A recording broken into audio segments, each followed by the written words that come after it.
అది మనిషి కూడా అడుగు పెట్టలేని ఒక రహస్యమైన దీవి. ప్రపంచంలోనే అత్యంత ప్రాచీనమైన జీవన విధానాన్ని అనుసరిస్తున్న ఒక ఆదిమ జాతికి చెందింది. బాణాలు, వేట తప్ప ఆధునికతకు చాలా దూరంగా నివసించే జాతి. ఇది అర్థానికి అతీతమైన, కాలానికి అతీతమైన జీవన శైలి వారిది. ఇది ఏ సినిమా కథో కాదు. ఇది భారతదేశంలో నివసిస్తున్న నిజమైన జీవించి ఉన్న ఒక మిస్టరీ. వాళ్లకు మానవ సమాజం ఎందుకు దూరంగా ఉంటుంది? భారత ప్రభుత్వం ఎందుకు వారిని తాకటానికి కూడా నిషేధం విధించింది? ఇవన్నీ ఇప్పుడు మనం తెలుసుకోబోతున్నాం. ఇది ఒక ప్రయాణం, రహస్యాలతో నిండిన ఒక ద్వీపం వైపు. అదే ఉత్తర సెంటినల్ దీవి కథ. సెంటినెలీస్ ప్రజల జీవితం గురించి ఇప్పుడు తెలుసుకుందాం. Hi viewers, welcome to ఎబిటీవీ.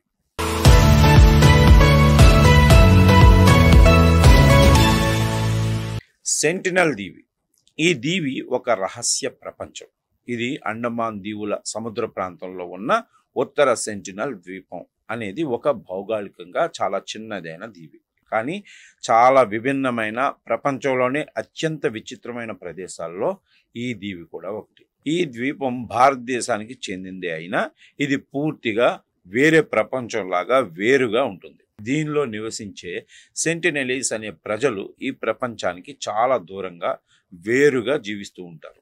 ఈ సెంటినెలీస్ ప్రజల గురించి ఇప్పుడు చూద్దాం. ఈ సెంటినెలీస్ ప్రజలు ఆదిమ సముదాయంగా కొన్ని వేల సంవత్సరాలుగా ఈ దీవిలో నివసిస్తున్నారు. వీరికి ఆధునిక సమాజం గురించి ఎలాంటి అవగాహన లేదు.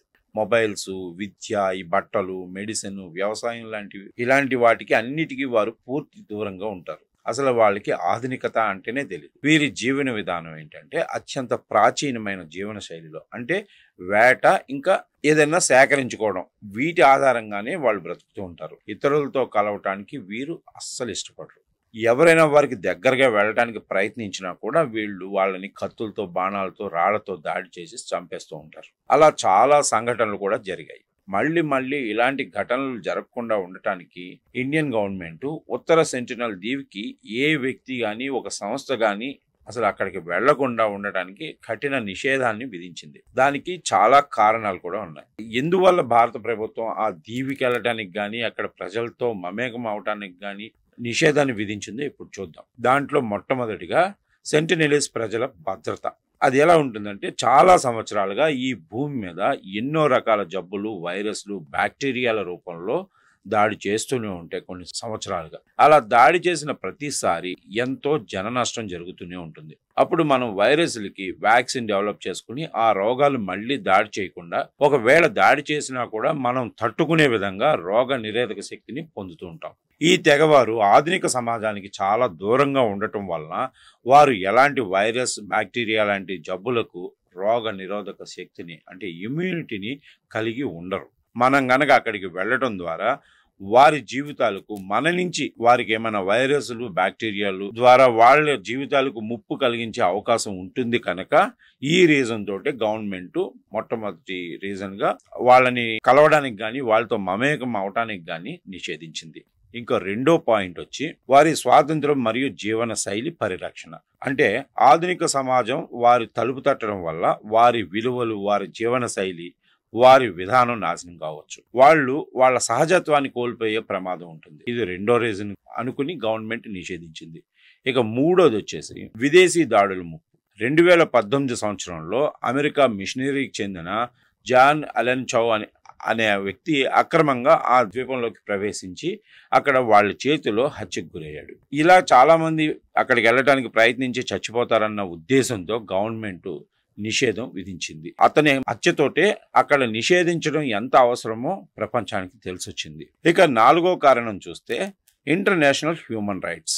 వీళ్ళ ప్రకారం, ఇంటర్నేషనల్ హ్యూమన్ రైట్స్ ప్రకారం చూస్తే వాళ్ళ ప్రమాణాలు ఏ విధంగా ఉంటాయంటే, ఏ మనుషులనైనా బలవంతంగా వేరొక జాతిలోకో లేకపోతే వేరొక వాళ్ళ సంస్కృతిలోకి ఆధునీకరించడం కానీ, లేదంటే వాళ్ళ సంస్కృతీకరించడం కానీ, ద్వీపంలో ఉన్న ఆ మనుషుల్ని ఆధునిక మనుషులతో బలవంతంగా కలిసిపోవాలని ఒత్తిడి చేయటం అక్కడుండే మనుషుల హక్కులకు విరుద్ధం అవుతుంది. కాబట్టి గవర్నమెంట్ నిషేధించింది. అలా చేయటానికి విరుద్ధం కాబట్టి భారత ప్రభుత్వం అక్కడ వాళ్ళతోటి డైరెక్ట్ గా కాంటాక్ట్ పెట్టుకోవడాన్ని నిషేధించింది. అసలు ఇప్పటి వరకు సెంటినల్ ద్వీపాన్ని ఇన్ని ప్రయత్నాలు గవర్నమెంట్ నిషేధాలు పెట్టినా కూడా ఇప్పటి వరకు సెంటినల్ ప్రజల్ని అక్కడ ద్వీపాన్ని చేరుకోవడానికి చాలా ప్రయత్నాలు జరిగాయి.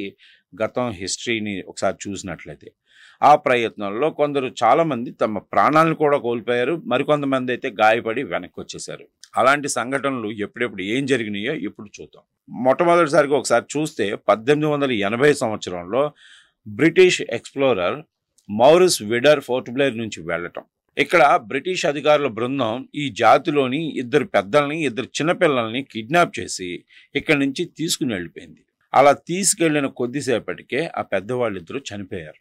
ఎందుకంటే బహుశా వాళ్ళకి బయట ఉన్న మనుషుల యొక్క వ్యాధులు తగిలి ఉండొచ్చు, వ్యాధుల్ని తట్టుకునే వ్యాధి నిరోధక శక్తి లేకపోవడం వలన వీళ్ళు చనిపోయి ఉంటారు అని కూడా అనుకున్నారు. ఆ తర్వాత ఆ బ్రిటిష్ వాళ్ళు ఆ పెద్దవాళ్ళు చనిపోయిన తర్వాత ఆ 2 పిల్లల్ని వాళ్ళకి కొన్ని గిఫ్ట్లు లాంటివి ఏవో ఇచ్చి తినటానికి అదిని తీసుకొచ్చేసి వాళ్ళని ఆ దీవిలోనే పంపించేసి వెళ్ళిపోయారు. ఇక రెండో సంఘటన వచ్చి 1967లో జరిగింది. ఇండియన్ ఎక్స్పెడిషన్ కెప్టెన్ పండిట్తో కలిసి కెప్టెన్ త్రిలోక్నాథ్ పండిట్ అనే భారత ఆర్కియాలజిస్ట్ 1967లో మొట్టమొదటిసారి శాస్త్రీయ పరిశోధన కోసం ఆ ద్వీపానికి వెళ్ళాడు. అక్కడ వారు ముందు వాళ్ళని వ్యతిరేకత చూపించారు ఆ సెంటినెల్స్ జాతి. కానీ కొన్ని సంవత్సరాల తర్వాత కొన్నిసార్లు వాళ్ళకి కొబ్బరి బండాలు లాంటివి తినడానికి ఏమన్నా తీసుకుని వెళ్ళినప్పుడు వాళ్ళు ముందు కామ్గానే ఉన్నారు. వెళ్ళిన వారిని మరీ ఇబ్బంది పెట్టలేదు, వాళ్ళకి దగ్గరగా వెళ్ళినట్టుగానే ఉన్నారు. అయినా కూడా వాళ్లతో ఎప్పుడూ జాగ్రత్తగానే ఉండాల్సి వచ్చేది అని చెప్తారు లోక్నాథ్ పండిట్. ఇక మూడో సంఘటన వచ్చేసి 1974లో జరిగింది. దీని ప్రకారం చూస్తే అక్కడ వాళ్ళ మీద ఆ ద్వీపం మీద ఒక డాక్యుమెంటరీ షూటింగ్ చేయాలనేసి ఒక టీము ఆ ద్వీపానికి వెళ్ళింది. ఆ డాక్యుమెంటరీ పేరు వచ్చేసి man in search of man అనే డాక్యుమెంటరీ చిత్రీకరణ కోసం ఒక దర్శకుడు ఒక బృందాన్ని ఆ ద్వీపానికి తీసుకెళ్లాడు. సెంటినెలీస్ ఆ చిత్ర బృందం వాళ్లపై బాణాలతో దాడి చేశారు. ఆ దాడిలో ఆ డైరెక్టరు తీవ్రంగా గాయపడ్డాడు. ఒక బాణం వచ్చి ఆయన తొడలోకి దూసుకుపోయిందని చెప్తారు. ఇక నాలుగవ సంఘటన వచ్చి 2004 సంవత్సరంలో జరిగింది.